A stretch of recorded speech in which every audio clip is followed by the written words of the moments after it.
Welcome to A Conversation with History. I'm Harry Kreisler of the Institute of International Studies. Our guest today is Abdullahi Ahmed, who is the Charles Howard Candler Professor of Law at Emory University. He is renowned for his scholarship on human rights in Islam and on human rights in cross-cultural settings. His most recent book is Islam and the Secular State, Negotiating the Future of Sharia. He is on the Berkeley campus this semester as the 2010 Tanner Professor. Professor, welcome to Berkeley. Thank you. Where were you born and raised? I was born in a village north of Khartoum, Sudan, on the Nile in 1946, and I was raised in the village and then followed my father around various towns in northern Sudan going to school, and then the University of Khartoum. I graduated in 1970. And looking back, how do you think your parents shaped your thinking about the world? I think my mother did more, but my father also was. Both of them were very committed to education, but also they were very open in their lifestyle, in their minds. It's remarkable. My mother never learned to read and write, but she's one of the most educated people I have known in my life. And my father also struggled with a self-educated man. So I grew up valuing education, but also valuing the need to be open to life and possibilities and to other people. I think that is how they raised us. And we're speaking of your mother, was she a product of an oral tradition that made her educated, although not, with degrees, so to speak? Yes, oral tradition, but also extremely smart. I mean, she was a very intelligent woman. She just grew up in Sudan where women and girls were not really allowed to go to school much. But now her daughters, she puts us all through education and higher education, and her daughters also now are all educated. And I think for me it is remarkable to see in one generation how the possibilities that were never open to my mom are now available to my sisters and my children. Mm-hmm. And what, because your education was into the ways of modernity, you have PhDs and law degrees in legal and philosophical studies. What helps us understand their push for you to be educated in a way that went beyond the traditional education? I think they helped me and my siblings to be open and to be willing to engage new ideas and to be critical in our thinking. I think their greatest gift to me personally is really to make me able to take advantage of the possibilities that I came to have. And then I have to credit my other teacher, my other father, my moral father, Ustad Mahmoud Mohamed Taba, whom I got to know while I was at the University of Khartoum as a student. And he also opened tremendous possibilities. I think so I was fortunate, and now I look back at my sort of contemporaries in the village, throughout education in Sudan, and I wonder where they are and what they are thinking. But I'm fortunate to be where I am because of that gift I had. Mm-hmm. And what was, we'll talk about your mentor in a moment, but I am very curious as to what are the elements that made you comfortable in pursuing, an education in the ladder of modernity, so to speak. I mean, why did you choose to become a lawyer? Of course, I mean, actually, as far as I remember as a child, that's always what I wanted to be. I never wanted to be a doctor or an engineer.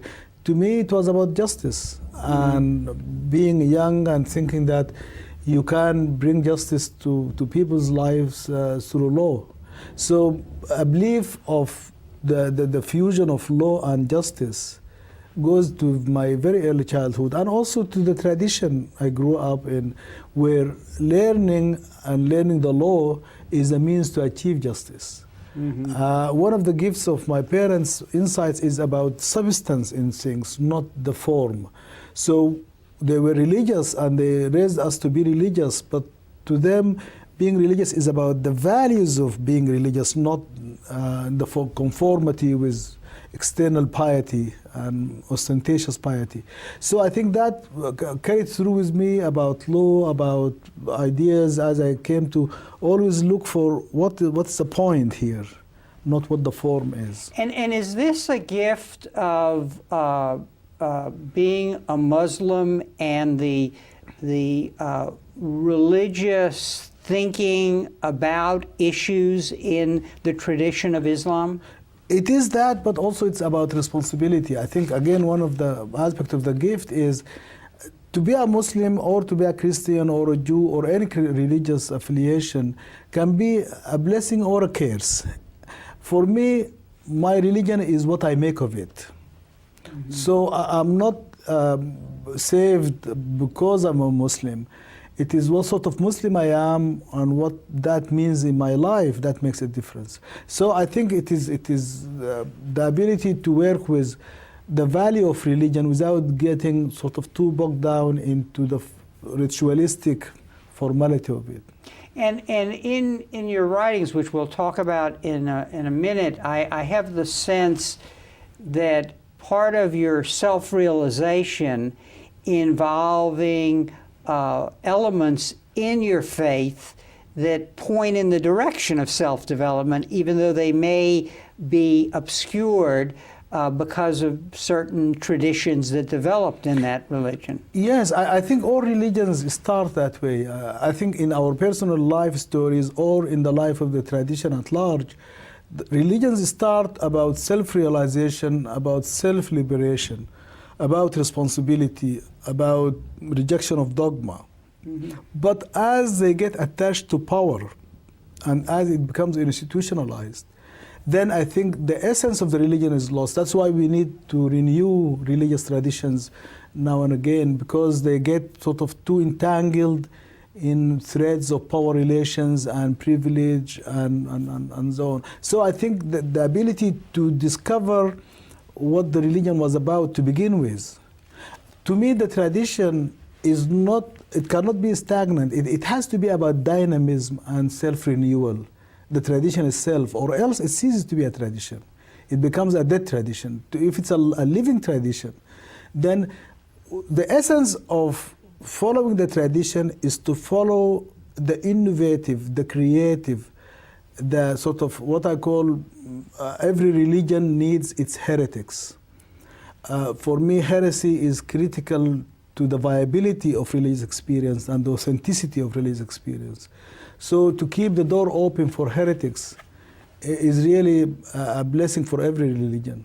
And was this an insight that you learned from your parents? That is the way they saw the world?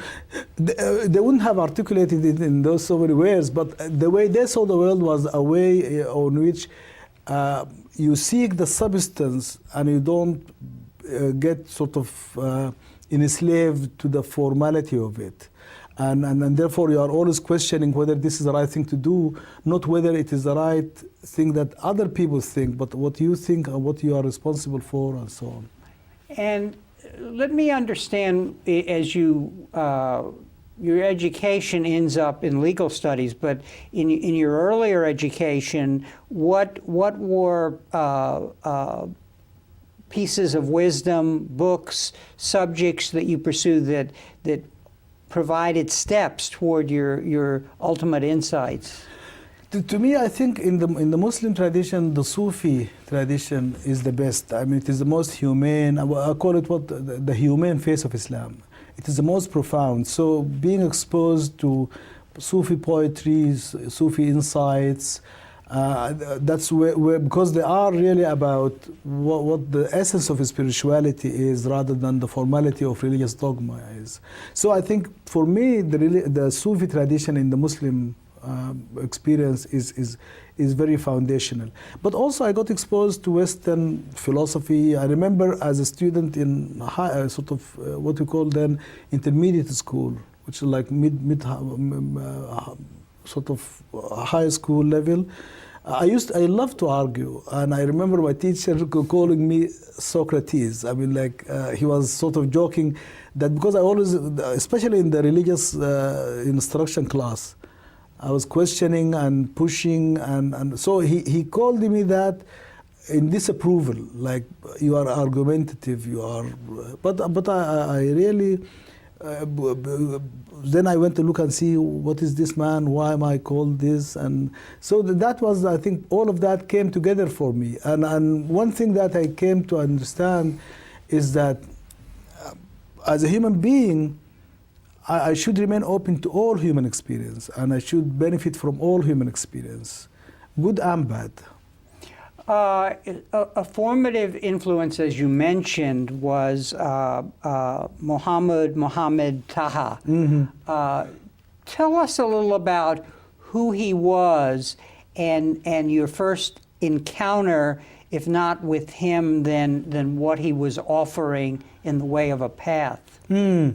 Ustad Mahmoud Mohamed Taba was actually a civil engineer by training and by profession, but he was a Sufi in orientation, and he himself embodied very much the values I have been talking about in terms of how he's transformed himself and realized fundamental insights about what it means to be human and to be Muslim and to submit to the will of God and to live by that. So I had heard about him long before I met him the first time. And I remember as a young man growing up, we were told, beware, don't listen to him because he's a spellbind. He will catch you and you never escape. But by chance, I happened to attend one of his lectures when I was still at the University of Khartoum, a student in my second to third year. You would have been about how old? I've been about 18, 19, I think, yes. And I could never walk away. I mean, I just heard that first lecture. It was about the Islamic constitution, yes and no. So his argument was that we need the constitution to be about the substance of being Muslim, but never to be called an Islamic constitution. And again, or an Islamic state, as I came to argue in this book. So I listened, I felt not only that he was talking to me, but he was talking for me. That everything he said sounded to me like something that I would have thought or felt and wanted to say. So I could never walk away. So I started following him around and going to his other lectures. He was an engineer, but also conducting sort of this personal mission of propagating a very ingenious, I think, reformulation and reinterpretation of Sharia. So I followed him, and it was a struggle because he was seen to be a heretic, to be an outsider, and to me he was the best Muslim that can ever be. So I couldn't understand that, so I was lucky enough to stick around long enough to become one of his students and to follow him and to be part of his movement. And what he was offering for a young person such as yourself is a path between what was modern and what was secular in a way, but at the same time trying to grapple with its relation to the tradition and not rejecting the tradition. Is that yes, right? Yeah. Yes. I think he helped me come to peace with myself.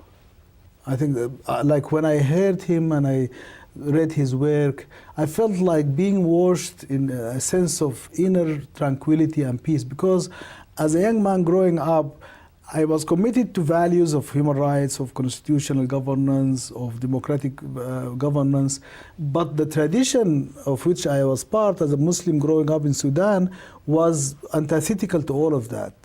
And I couldn't understand how Islam could be so negative about women, about religious minorities, freedom of religion, by showing me that what I rejected in Islam was not really the essence of Islam, but it was a human interpretation that was contextually, historically conditioned.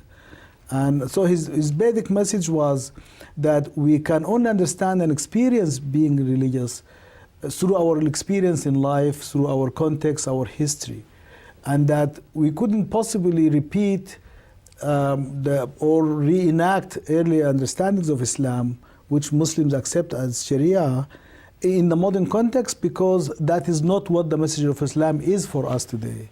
So I think in that sense, yes, he brought me to, he gave me sort of an inner sense of sort of reconciliation, two parts of myself, the longing for the authenticity and depth and emotional attachment of tradition, and the commitment to contemporary values of human rights and democratization and so on. And you actually translated his scholarship once you came to the West and so on.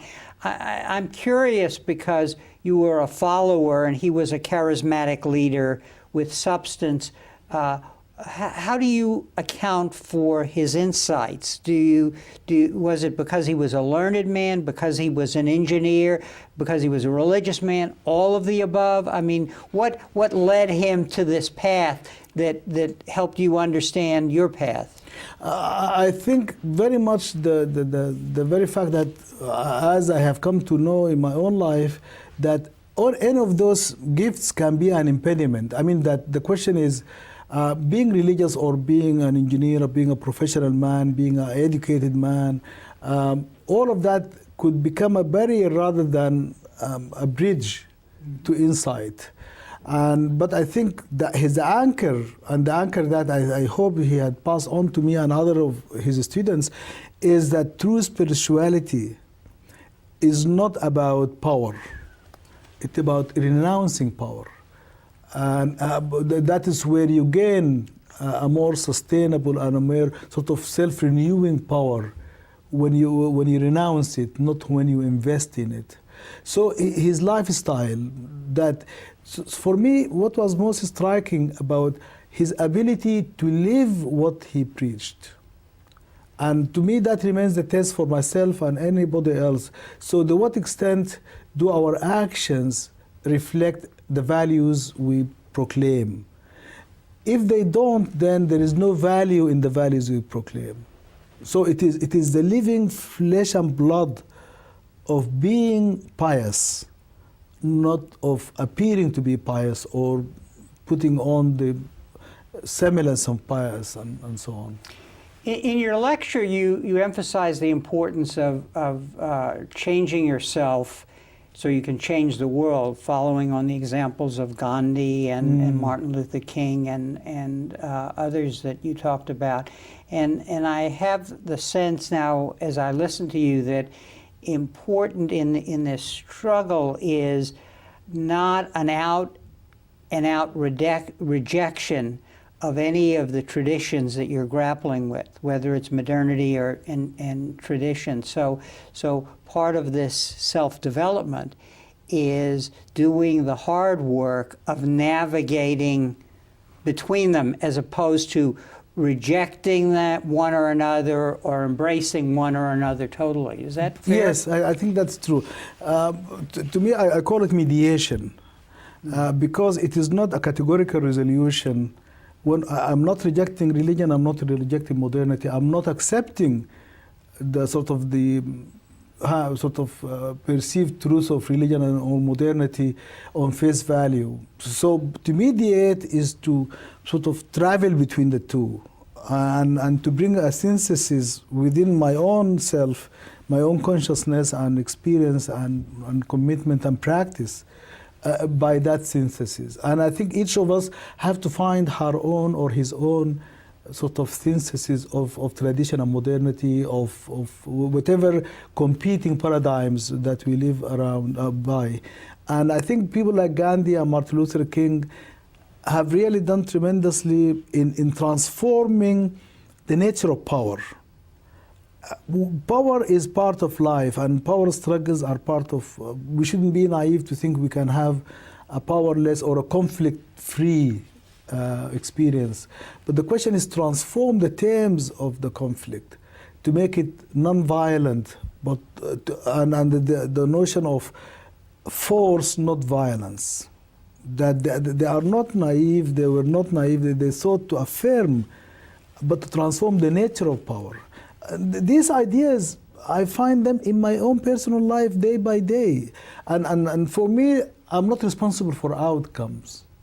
I'm responsible for what I do and say. So to the extent that I live what I preach to the best of my ability and do my best to transform my environment, social as well as material, then I have done my part. I'm not responsible for the outcome. What happened to your mentor? Did he enter politics, and then what were the consequences? You know, he was never in politics in the sense of seeking power. He started in the 1930s when the Sudanese sort of independence struggle started, establishing a political party called the Republican Party, because he was seeking to establish a republic in Sudan, a democratic republic in Sudan. But when in the 1960s, the party was never going to contest elections. It was a vehicle for promoting ideas about Islamic reform. And in the 1960s, when political parties were banned, he transformed it into just simply a social movement or a religious, intellectual, reformation movement. And it continued to work from the 50s into the 80s. But he was political, but not a politician. So he engaged political issues of the day. He had an opinion, a position on every single issue that came along. Eventually, of course, and he was tolerated by various types of so-called civilian and military regimes in Sudan, until eventually it came to head in the early 80s, 1980s, when Numeri, who was the dictator of the time, he started as a military dictator and turned Sudan into a single-party state, suddenly shifted to Islamic fundamentalist ideology and decided to impose Sharia as a state law. And Taha came out openly against that, charging it as a distortion of Islam and the destruction of the unity of the country. For that single sheet of paper, manifesto or statement, he was put on trial for political crimes of treason, undermining the constitution. Nothing that really he did was anything of that. And he was convicted and sentenced to death, and he was executed in January 1985. And I left Sudan in April, about 3 months after he was executed. And then you came, then you actually, what was your next path? In other words, you left your country with a commitment to advocacy, so you wanted to work at implementing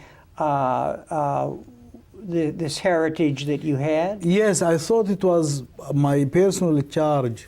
I was fortunate because I had an American friend who was a professor at UCLA Law School who invited me to come and to teach at UCLA for 2 years.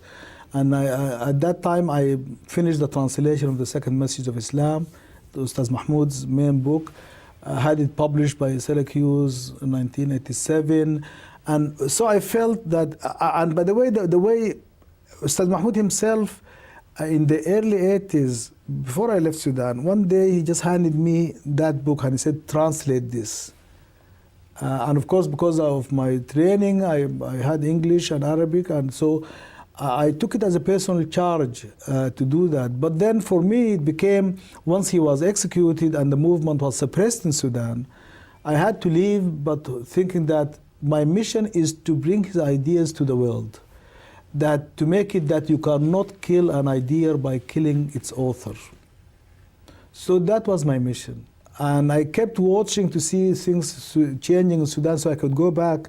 And for several years, I took short-term appointments in various places until the early 90s, when it looks like it was not likely to be that I can go back home soon. I took a position as the director of Africa Watch based in Washington, D.C. So this was Human Rights Watch? Yes, it was a division of Human Rights Watch. It's called Africa Watch at the time, and then became a division of Human Rights Watch as a united organization. And then in 1995, I went to Emory to go back to teaching in law school. So I've been teaching at Emory Law School since '95. Help us understand the skill set that is necessary, because you're navigating this world between tradition and modernity, but you're also becoming a lawyer, and you are both a lawyer and a legal philosopher, and a philosopher about politics and Islam. What if students were watching this, what are the elements in managing all of these portfolios? It sounds like there's both an intellectual dimension, a professional dimension, but also a psychological dimension. I hope there's all that, but what I know is that it's a personal quest. I'm not really in this for achieving any of those distinctions or claims to expertise. I'm just personally seeking what I believe to be right and to do what I think is the right thing to do. And I'm blessed and I'm really privileged to be an American citizen at this point where I can pursue this with vigor and with vitality and to be able to reach. You know, it is amazing that having published Ustaz Mahmoud's book in English and my own first book in 1990, which is called Toward an Islamic Reformation, in which I applied his ideas. Those ideas were read more in English than they could ever be read in Arabic. So although he wrote in Arabic and my own native language is Arabic, but English is spoken by more Muslims around the world than Arabic is. And publishing in English, you reach more young people and students and professionals than you reach them is writing Arabic, which is restricted also in the Arab region for censorship reasons. Taha's books are not available in the Arab world.